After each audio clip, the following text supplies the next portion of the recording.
చరిత్రలోని ఒక చిన్న స్టోరీ చెప్తాను. మనము నమ్మితే గురువు మనకి ఏమిస్తాడు అనే దాని గురించి మనం మాట్లాడుకుందాం.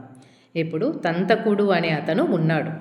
అతను గురుదేవులను చూసి అంత దూరంలో చూస్తానే ఆయనకు సాష్టాంగ నమస్కారం చేసి ఆయన సేవలో నిమగ్నమయ్యే ఉండేవాడు. ఆయన గృహానికి వెళ్ళి అంతా నీట్గా క్లీన్ చేసి అంతా శుద్ధంగా ముగ్గులు పెట్టి అన్నీ బాగా పరిచర్యలు గురువుకు చేసేవాడనమాట. అందరూ ఏం చేసినారు, శివరాత్రి వచ్చింది. శివరాత్రి వారం ముందేనంగా అందరూ కూడా ప్రయాణమైనారనమాట. ఎక్కడికి వెళ్ళినారు, శ్రీశైలానికి వెళ్ళడానికి రెడీ అయిపోయినారు. అప్పుడు తంతకుణ్ణి అడిగారనమాట, నువ్వు కూడా రా మాతో పాటి, మనము శ్రీశైలానికి వెళ్తాం శివరాత్రికి అని. తంతకుడు ఏమన్నాడంటే, అయ్యో ఎక్కడెక్కడో ఏమి ఉంది, మన గురువు దగ్గరే అన్నీ ఉన్నాయి, నేను ఎక్కడికి రాను గురువుని విడిచి మఠాన్ని విడిచి అని ఆయన కరాఖండిగా ఖచ్చితంగా చెప్పేసినాడు. ఆ చుట్టూ ఉండేటోళ్ళు పరిహసించారనమాట. తర్వాత శివరాత్రి వచ్చింది. తంతకుడు ఆనాడు ఉపవాసం ఉండదలచి మధ్యాహ్నం సంగమానికి వెళ్ళి స్నానం చేశాడు. తర్వాత అక్కడ అనుష్ఠానానికి వచ్చి ఉన్న శ్రీగురునికి నమస్కరించి ఒక ప్రక్కగా ఆయన వద్ద కూర్చున్నాడు. కొంతసేపటికి స్వామికి అతనిపై దయ కలిగి, ఏమిరా, మీ ఇంట్లో అందరూ మల్లికార్జున స్వామి దర్శనానికి శ్రీశైలం వెళ్ళడం వలన ఇంట్లో పాపం నీ ఒక్కడవే ఉన్నావు కాబోలు, నీ విధి వరకు ఎప్పుడైనా శ్రీశైలం దర్శించావా లేదా అన్నారు.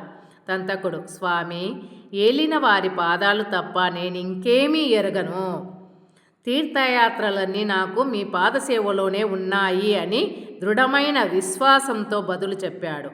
ఈరోజు అక్కడ బ్రహ్మాండమైన ఉత్సవం జరుగుతున్నది, నీవెప్పుడూ చూడలేదు కదా, నీవు కూడా వెళ్తే బాగుండేది అన్నారు శ్రీగురుడు. అతడు, స్వామి, నాకు దాని మీద అంత ప్రీతి లేదు, అయినా మీరు అంతగా చెబుతున్నారు గనక ఎప్పుడైనా మీరు చూపిస్తే చూడాలని ఉన్నది అన్నాడు. శ్రీగురుడు అతని మనోనిశ్చయానికి అబ్బురపడి అతనిని ప్రేమగా దగ్గరగా పిలిచి, నీవే మా నిజమైన భక్తుడవు గనక నీకిప్పుడే శ్రీశైల దర్శనం లభిస్తుంది, నీవు ఈ మా పాదుకలు గట్టిగా పట్టుకొని కన్నులు మూసుకో అని ఆదేశించారు.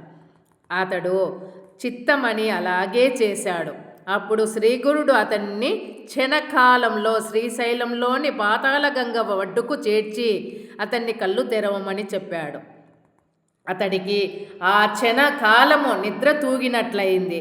అతడు కళ్ళు తెరచి చుట్టూ చూచి మొదట భయపడ్డాడు.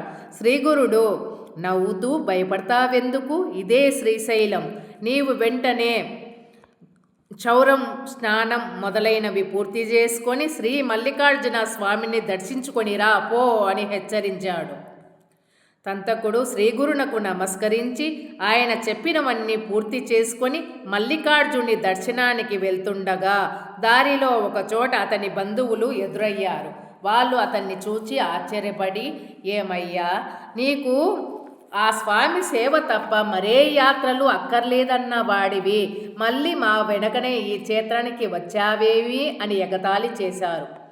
వారితో తంతకుడు, నేను నిజం చెప్తున్నాను, ఇంతకు కొద్ది ముందే సంగమంలో స్నానం చేశాను, కానీ శ్రీగురుడు ఇంతలో నన్నిక్కడకు తీసుకొని వచ్చారు, అంతేగాని నాకేమీ తెలియదు అన్నాడు. కానీ అతని మాటలు ఎవ్వరూ కూడా నమ్మలేదు.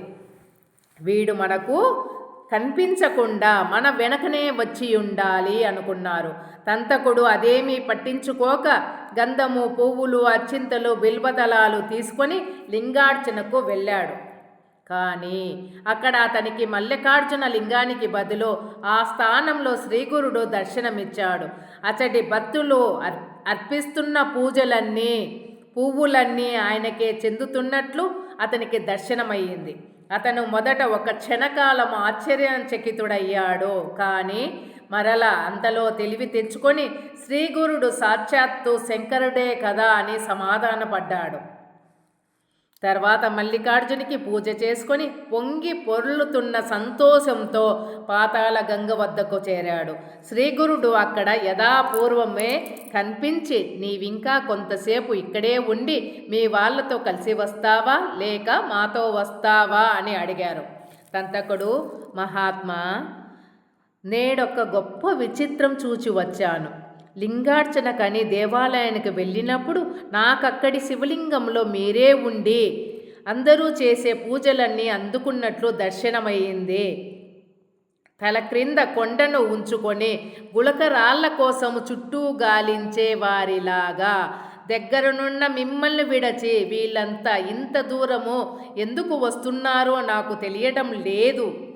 మీరు మానవాకృతిలో అవతరించిన పరమేశ్వర్లు అయినప్పటికీ నివురు గప్పిన నిప్పులా మీ మహిమ అందరకు గోచరించటం లేదు. అది తెలిసాక మిమ్మల్ని విడిచి నేనిక చేసేది ఏమున్నది? మీ పాదాలు వద్ద పడియున్న నన్ను ఇక్కడకు ఎందుకు తీసుకువచ్చారో నాకర్థం అవ్వటం లేదు అన్నాడు. స్వామి, నాయన అలా కాదు. విశ్వమంతటా వ్యాపించిన పరమేశ్వరుడు ఒక్కడే ఉన్నప్పటికీ ఆయన సన్నిధిని అనుభవించడానికి స్థాన మహిమ భక్తులకు ఎంతో ఉపకరిస్తుంది అన్నాడు. అప్పుడు ఆ భక్తుడు దానిని వివరించమని కోరగా శ్రీగురుడు ఇలా చెప్పారు. నాయనా, మహాశివరాత్రి నాడు ఈ క్షేత్రంలో ఎంతో మహిమ ఉంటుంది. పూర్వము కిరాత దేశంలో పరాక్రమశాలి బుద్ధిమంతుడు అయిన విమర్శనుడనే రాజు పరిపాలిస్తుండేవాడు. అతడు ఈశ్వర భక్తుడే గాని యుక్తాయుక్త విచక్షణ లేకుండా ఈ ఇంద్రియ సుఖాలు అనుభవిస్తూ పరశ్రీ లంపటుడుగా ఉండేవాడు.